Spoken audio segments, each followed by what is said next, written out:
gente ultrapassou a China hoje no número de mortes. O quê? A gente ultrapassou o número de mortes da China hoje. O Brasil E daí? não vai. Lamento. Quer que faça o quê? Eu sou Messias, mas não faço milagre. Nos últimos meses, surgiu um vírus novo. Não há motivo para pânico. Seguir rigorosamente as recomendações dos especialistas é a melhor medida de prevenção.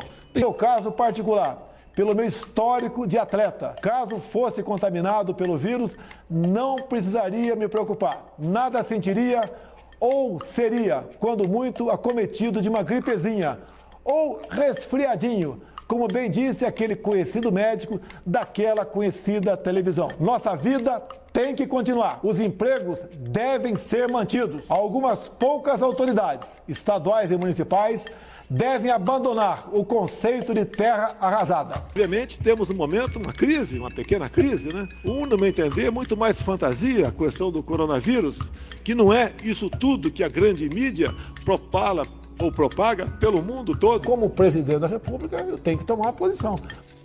Ou a favor, tá? Se bem que o movimento não é meu, o movimento é espontâneo e popular. Uma das ideias, né? Adiar. É suspender, adiar. Daqui um mês, 2 meses se faz. Já foi dado um tremendo recado popular. O povo resolveu ir às ruas. E eu resolvi ver o que estava acontecendo aqui na esplanada. Passei de carro, não parei. E depois fui para a presidência da República. Ali de dentro da presidência, o povo se aglomerou na frente. Eu fui conversar com o povo. Se afundar a economia, acaba qualquer governo, acaba o meu governo. É uma luta de poder. Já tivemos problemas mais graves no passado, que não teve essa comoção toda ou repercussão toda por parte da mídia brasileira. É uma questão grave, mas não podemos entrar no campo da histeria. Próxima pergunta. Agora a Itália é uma cidade, é um país parecido com o bairro de Copacabana, onde cada apartamento tem um velhinho ou um casal de velhinhos. Então são muito mais sensíveis, morre mais gente, não pode ter histeria. É só isso, é isso que eu sempre preguei. Estou evitando chegar muito perto aí, porque vai sair mais um exame meu, e se der positivo, vou me chamar de consequência. Está encerrada essa coletiva. Obrigada a todos. Depois da facada não vai ser uma gripezinha que vai me derrubar não, tá ok? Se o médico, o Ministério da Saúde, me recomendar um novo exame, eu farei. Caso contrário, me comportarei como qualquer um de vocês aqui presentes. Os governadores têm que criticar de novo, né? Que estão tomando medidas extremas, que não compete a eles fechar aeroportos, fechar rodovias, não compete a eles. Eu estou bem, pô. Eu estou bem. Os 2 testes. Talvez faça mais um até, talvez.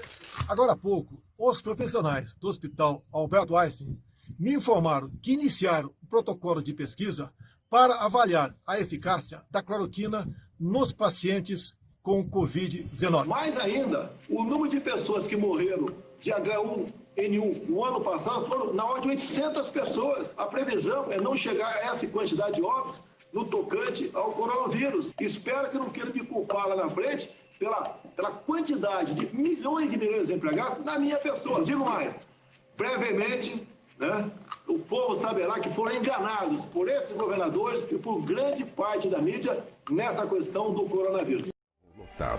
Não havia mais como receber os doentes que chegavam, fossem eles homens ou mulheres, idosos ou jovens, brancos ou negros, ricos ou pobres. Pessoas começaram a morrer em suas próprias casas. O sistema funerário da cidade entrou em colapso. Corpos passaram a ser deixados em ruas e calçadas. Sem quarentena, muita gente contrai o vírus ao mesmo tempo. O sistema de saúde não tem como atender a todos. Com a quarentena, o número de doentes se distribui no tempo. Há mais chances dos hospitais receberem e tratarem os casos mais graves. Em São Paulo, mais de 2.000 novos leitos foram criados e mais de 70.000 profissionais de saúde estão em ação. Mas para que o sistema funcione, você não pode abandonar nem afrouxar a quarentena. Em respeito à vida, fique em casa, porque a triste história de Guayaquil não pode se repetir. Rogério Marinho. Obrigado, presidente. Apenas 3 pontos aqui de forma muito rápida. Primeiro, General Braga Neto. Para você. Obrigado, presidente. Senhoras e senhores, bom dia. Boa tarde, né? A Casa Civil, só para cumprindo a missão. Quando fui domingo, aqui, complemento. Só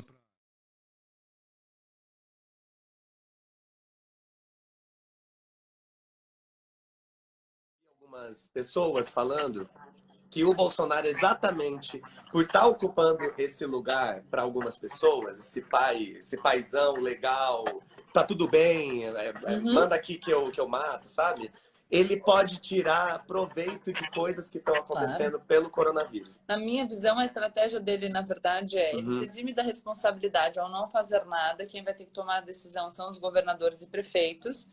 E ele segue dizendo que o vírus não é tão grave assim, que as medidas propostas pelos governadores e prefeitos, que estão se alicerçando aí na decisão, no consenso, nas medidas mais conservadoras, haja vista a gente não ter dados suficientes para decidir de forma definitiva sobre esse vírus. Ele vai falar, então, que essas medidas foram extremas e que o reflexo econômico dessas medidas acabou sendo mais grave do que o vírus, e que é culpa dos governadores. Porque quanto mais a política dos governadores e prefeitos der certo, a percepção da população no geral sobre a gravidade do vírus vai diminuir, porque a gente vai conseguir o que a gente queria, que era achatar a curva de disseminação, não ver o caos nos hospitais, achatar etc. a curva. E aí, necessariamente, quanto mais o isolamento der certo, mais vai parecer que ele não era necessário. E aí, quando a gente estiver com a sensação de que ele não era necessário, o que o Bolsonaro vai falar é que a culpa da crise econômica é dos governadores, e ele estava falando isso desde o começo.